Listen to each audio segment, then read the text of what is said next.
E quando è finita sta roba vado una settimana in ferie. Sono dilaniato. Cambiata la protezione della ventola che era rotta anche quella, non si sa bene come mai KTM fa le cose così delicate, guarda.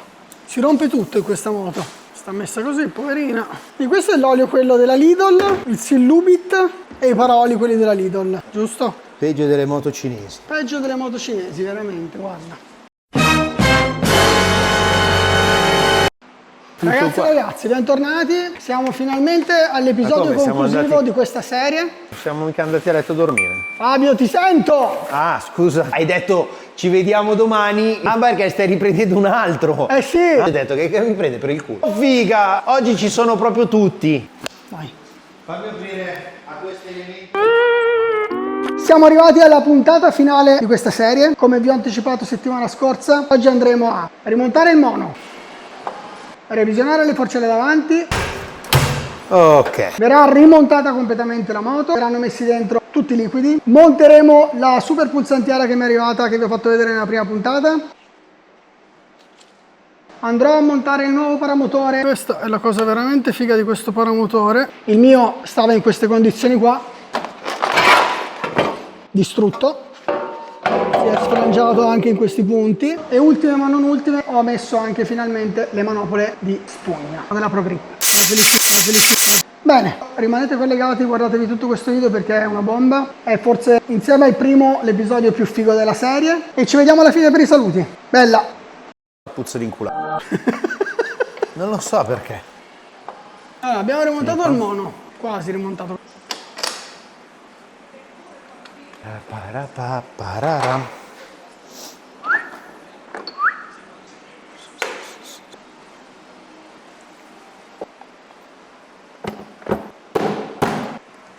Scatola filtro rimontata. Questa però è quella che ci ha rotto di più i coglioni. Perché qua ci sono un botto di cavi che passano e rompono un po'. I marron glacé. Io ci ho messo del mio. Buono. Tac, tac. Adesso qua fascettiamo, come dice KTM, e siamo fascettati. Telaglietto di sinistra quasi montato. Questa è la maniglia che piace tanto a Fabio. Le famose maniglie dell'amore. Anche questi li hai squirtati di Loctite? Tutto. Mette la Loctite ovunque su queste moto qua. Sulla mia moto in particolar modo. Ha paura che si smontino i pezzi. Non mi far parlare, Gesù. Piano piano si sta rimontando, Da sola, non tramite il tuo lavoro. È che veramente, quando è finita sta roba vado una settimana in ferie. Sono dilaniato. Dilaniato. Mai successo una roba del genere. La moto sta riprendendo forma, lo scarico è stato rimontato, la ruota è stata rimontata, cassa filtro è stata rimontata, c'è già anche il pre-filtro oleato. Fabio si sta divertendo tantissimo adesso che sta provando a rincastrare il radiatore, che adesso non c'entra più perché lui riusciva a stare qua solamente perché c'erano questi telaglietti storti, adesso non c'entra più. Abbiamo messo il piercing. Cambiata la protezione della ventola. Cambiata la protezione della ventola che era rotta anche quella, non si sa bene come mai KTM fa le cose così delicate, guarda. Si rompe tutto in questa moto. Peggio delle moto cinesi. Peggio delle moto cinesi, veramente, guarda. Manopole tolte, che mettiamo quelle in spugna e vabbè. Nuova. Nuova. Adesso la si vende. Voglio dire, però, come facciamo? Smontaggio delle sospensioni. Ecco qua. Tutta tua. Qua adesso cosa facciamo? Gli diamo una bella lavata perché se cambiamo i paraoli, gli facciamo i paraoli, parapolvere, l'olio, quello ad alta scorrevolezza. Metteremo un bel olio che non esiste in commercio. Fabio usa quest'olio che si chiama Silubit. Dice che è un olio valido, speriamo. Tutti ti diranno, ma che cos'è quell'olio lì? Non lo conosce nessuno. Ma va, sarà comprato su AliExpress. Mi spiace per loro che Silubit come olio non lo trovano in commercio, quello è un peccato perché è un olio super. Però se vengono qua Lo trovano. Quindi adesso vi saprò dire se la moto non grippa nell'immediato riutilizzo, Esatto. è un olio valido. Ma che belle, delle fantastiche Andreani, rally. Porcelle tolte, sta messa così, poverina. E Fabio, già qua che si diverte. Fare il piccolo chimico. Questo sembra proprio olio da cucina, E questo è l'olio quello della Lidl, il Silubit e i paraoli quelli della Lidl, giusto? Produttore tedesco. Comunque il packaging sembra veramente della Lidl. Lasciamo riposare. Tutti usano il lineare, molti usano progressivo, però ognuno la pensa a modo suo. Tu quali preferisci? Ripeto, non è una preferenza. Una molla lineare è costante, molla progressiva parte magari morbida per arrivare al duro, per avere la parte finale, ad esempio bitubo la gira al contrario, la parte quella più dura sopra per arrivare a quella più morbida sotto. Ognuno decide come farle. Ok. Ah, è questo il sigillo di tenuta?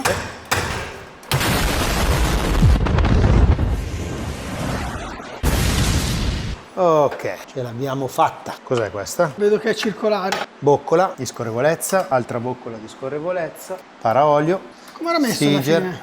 parapolvere e qua per i professionisti. Era messo male, direi. Sì, Da cosa lo vedi? A parte che sappiamo che perdeva, ma... Il labbro che ho consumato. Però vabbè, un anno di utilizzo ci Sì, sta. un annetto. Poi vabbè, sono sempre stati puliti, come puoi immaginare. Non giriamo mai col bagnato e con situazioni di fango, quindi è strano un po', no? Esatto, non avrei mai detto dalla tua moto. Sì. Te l'hai avuta sporca solamente perché è stato un caso che aveva preso la pioggia del deserto.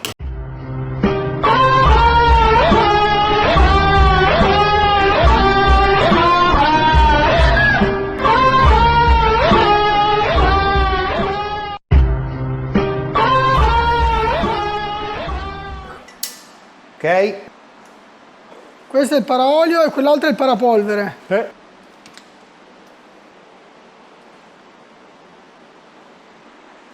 bel colore tipo ectoplasma. Perché quest'olio è di Hulk. Alto 90. Ho tolto 90, ok? Con dentro la molla, fondamentale. Mettiamo questo. Chiaramente Fabio è la sua prima esperienza, è la prima sospensione che fa. Color oro sì, è troppo per me. Abbiamo lasciato in giro pezzi, no? Esatto. Gli mettiamo un po' di grasso sull'o-ring, male non gli fa. Ma l'olio delle forcelle è di qualità più alta rispetto che quello del motore? Molto più alta. Molti usano l'olio del motore dentro le forcelle per risparmiare. 1, 2, 3. La seconda non la riprendiamo però, ok? No, se no mi emoziona. Già ci ho messo 6 ore per fare una. Questa è pronta. Adesso Fabio fa la seconda. Chissà se poi funziona, perché pronta è pronta, ma poi Infatti, funzionerà. sì. Non lo so, Te fai solo VP. Esatto. Cosa mi tocca fare oggi? Ti è toccato fare le Andreani. Queste Andreani qua tra l'altro vanno un gran bene, soprattutto se uno compra l'Adventure S alle forcelle che non sono regolabili, mettere una cartuccia rally certo, dentro sì. lì è sciccheria. Bene, anche la seconda forcella. Chiusa. Non è velocissimo Fabio. 5 minuti ci ha messo. Ma 5 di numero, Come 5. quando faccio sesso. 5 minuti di numero. Super fast. Super fast. 20 e mezzo. Così testiamo anche le doti di Fabio come preparatore di sospensioni. Che stai facendo qua? Qua sistemiamo un attimino bene i cavi, così almeno un domani che un meccanico più competente di me va a metterci le mani, Bello si ordinato. ritrova tutto ordinato e dice cavolo, però quello là non era proprio... Uno scappato di casa. Esatto. Vabbè dai, prima o poi riuscirai ad arrivare a un buon livello, no? Esatto, ci provo. Guarda che lavorino che ha fatto qua. Tutto preciso, pulito. Direi che una volta tagliato tutto, Là.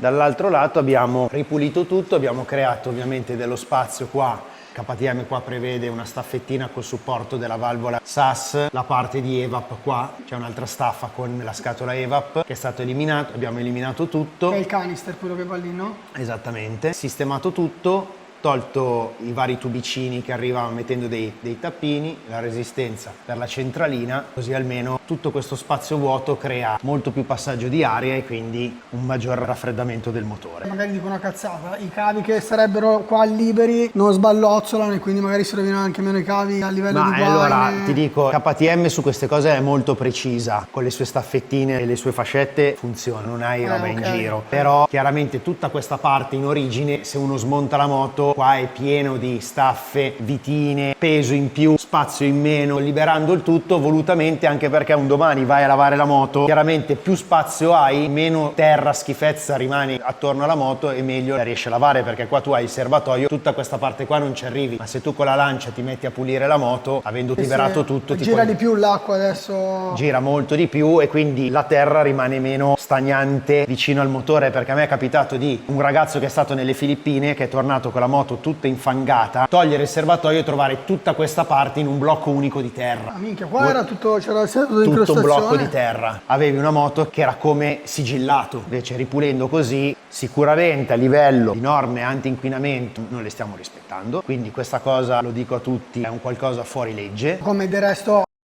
il decat. Allora, la moto è in fase di rimontaggio, ovviamente sulla ruota davanti, pinze messe, pedalina cambiata, pedale del cambio aggiustato e si procede. Fabio è sempre più felice. Esatto, sempre più felice perché è quasi finita la moto Eh sì. e per un po' non la vedrò più. Abbiamo messo anche le manopole spugna della Pro Grip. La felicità di Fabio è sempre più tangibile. Montiamo la pulsantiera. Adesso la avvitiamo e facciamo i collegamenti.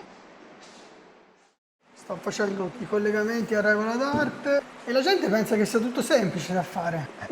Non voglio passare per il polemicone. Però questa cosa è interessante perché quando poi uno arriva qua che deve farsi fare un preventivo è e sempre gli dici quello, sono pagato ore e quando va via. Ok. A parte tutto, avendo avuto l'opportunità di star qua con Fabio, che è stata una figata incredibile, e non è una grattata che sto facendo questa, lo sto dicendo proprio in totale sincerità, uno si rende conto veramente delle ore di lavoro in un progetto del genere che vanno via poi anche solamente di assestamento, di organizzazione. Io per primo mi sono trovato tante volte a dire sì vabbè, ma come me hanno messo fuori 4 ore di manodopera per fare quella roba lì, e invece te ne rendi conto poi. Io da ignorante completo molte cose le davo per scontate o molto più veloci da fare, invece diciamo la velocità è un'altra cosa in alcuni casi. Io sono lento e macchinoso e ci metto sempre tanto. La pulsantiera è sul quadro della moto. Noi riusciamo a provarla? Sì, dovrebbe accendere lei. È accesa? È accesa? Vai a rivedere. Allora vuol dire che è stata collegata correttamente sotto chiave, che era la cosa fondamentale, se no sì. magari passa qualche baluba, L'accende. l'accende, ti scarica la batteria. Ma più che il baluba sono io che la lascerei puntualmente accesa.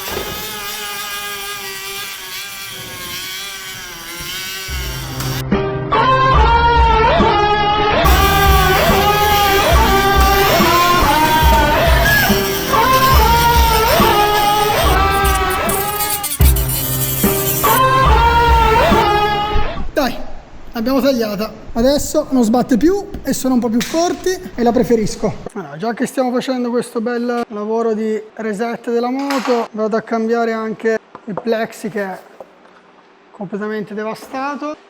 Il Rebel ci ha mandato quello nuovo. Adesso lo montiamo su e mettiamo gli adesivi.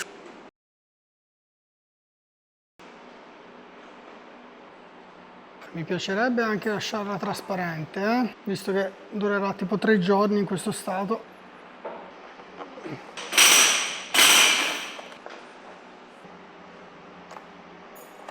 Là, e via. Messa. Allora ragazzi, è arrivato un pacco fresco fresco, eccolo qua, che sarà diretto dalla Francia a XP. Secondo me vi potete immaginare di cosa si tratta. Unboxiamolo, dai!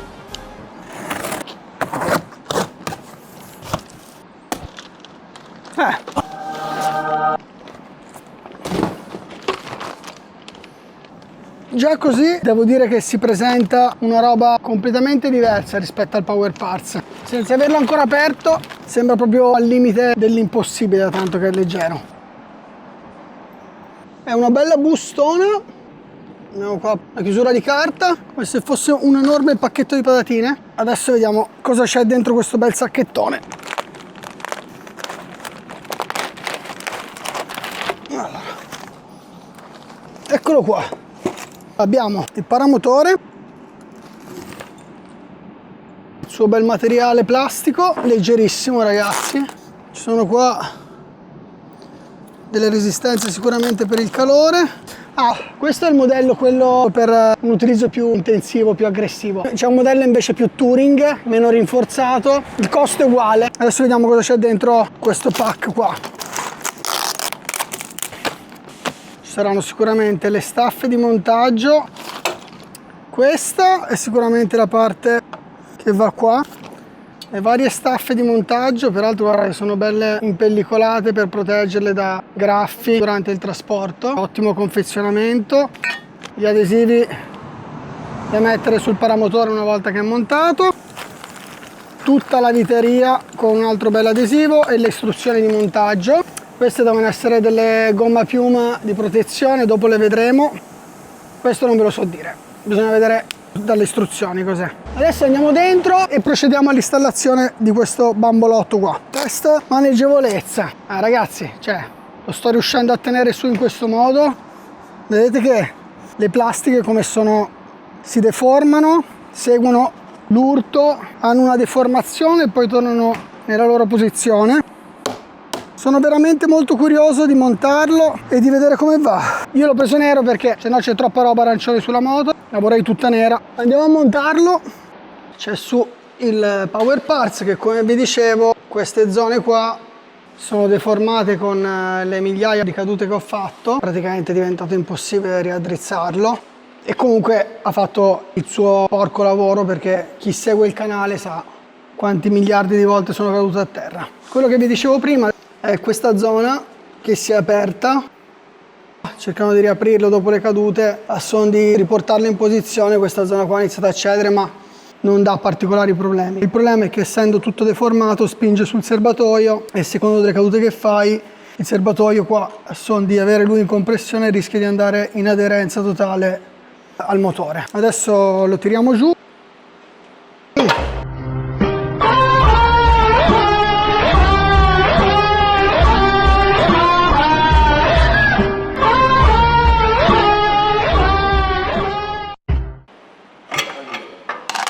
Eccolo qua.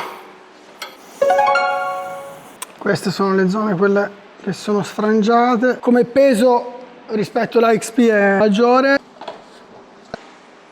così di primo impatto sembrano molto simili. La XP non ha tutta questa struttura qua, lui si monta con delle staffe laterali. Vi farò vedere poi una chicchettina di questo paramotore rispetto al Power Parts. Adesso iniziamo a preparare e montare la XP. Arrivano delle belle istruzioni super dettagliate, li seguiremo tutti.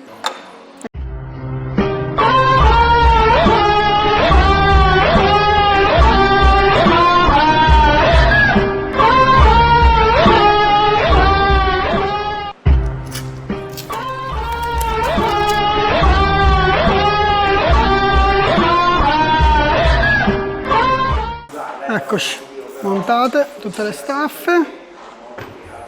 Ho smontato lo spacer che va qua, adesso ci andrà montato il suo che è più piccolo per poi supportare la staffa. H, e adesso vediamo se ho fatto tutto giusto.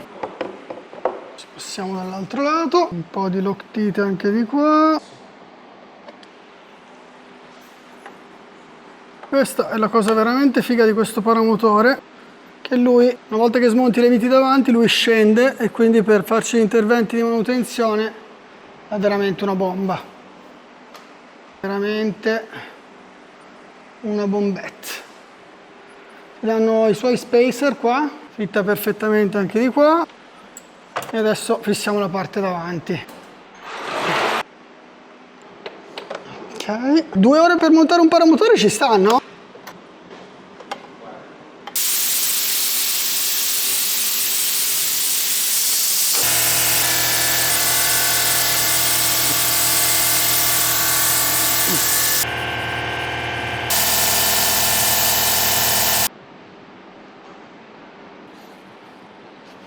Oh, abbiamo messo anche gli adesivi, Fabio, sei contento? Bene, paramotore montato.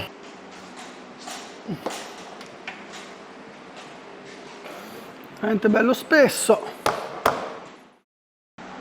Ragazzi, siamo arrivati alla fine di questa serie, sono veramente felice del risultato, tra poco vi farò vedere la moto finita. Intanto vi ringrazio, spero che vi sia stata utile per farvi un po' di chiarezza su un sacco di luoghi comuni e anche su un sacco di interventi che si possono fare su questa moto incredibile. Se non vi siete ancora iscritti, per favore aiutatemi in questa cosa, iscrivetevi al canale e attivate la campanella perché arriveranno altri video prossimamente di questo tipo che secondo me merita vederli e non perderseli. Adesso siete pronti per vedere come sta messa la moto? Vai!